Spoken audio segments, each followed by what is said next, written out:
Številni turisti so obtičali na mednarodnem letališču na Baliju, kjer se je indonezijsko ministrstvo za promet odločilo podaljšati zaprtje letališča še za naslednjih 24 ur.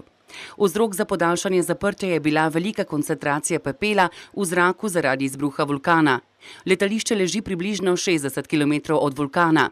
Prav tako je že izdelan načrt 10 alternativnih letališč, kamor se preusmerja vhodne lete. Zadnji izbruh vulkana je bil leta 1963, ko je umrlo več kot 1000 ljudi.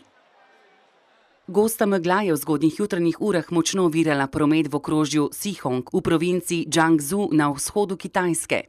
Vidljivost na cesti se je zmanjšala na manj kot 10 metrov. Vidni so bili samo obrisi vozil, ki so vsa upočasnila vožnjo, in vozila z meglenkami in vključenimi opozorilnimi smerokazi.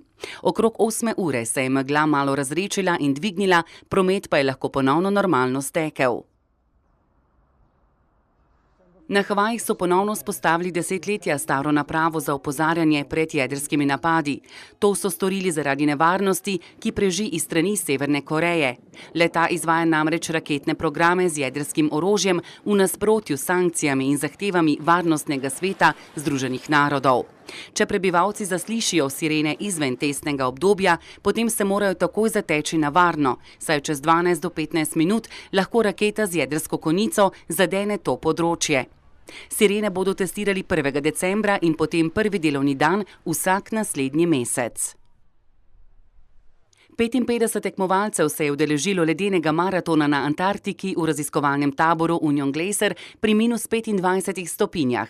Maraton je bil dolg 21 km in tekmovalci so bili pod budnim očesom strokovnjakov, saj lahko takšni vremenski pogoji kaj hitro povzročijo dehidracijo in ozebline. Vsak tekmovalec je dobil očala, masko, rokavice, dolgo spodnje perilo, neprepustne tekaške copate in več plasti toplih oblačil. Nekateri so povedali, da jih je zelo zeblo, ko jim je pihal veter v prsa, in ko jim je pihal v hrbet, so bili vsi prepoteni in vroči. V moški kategoriji je zmagal Frank Johansen s časom 3 ure in 37 minut. Med ženskami je bila najboljša Kelly McLeay iz Združenih držav Amerike. Vsi tekmovalci so zaključili tekmovanje. Bela hiša je v božični dekoraciji s temo Tradicionalni božič, ki je posvečena vojakom in njihovim družinam.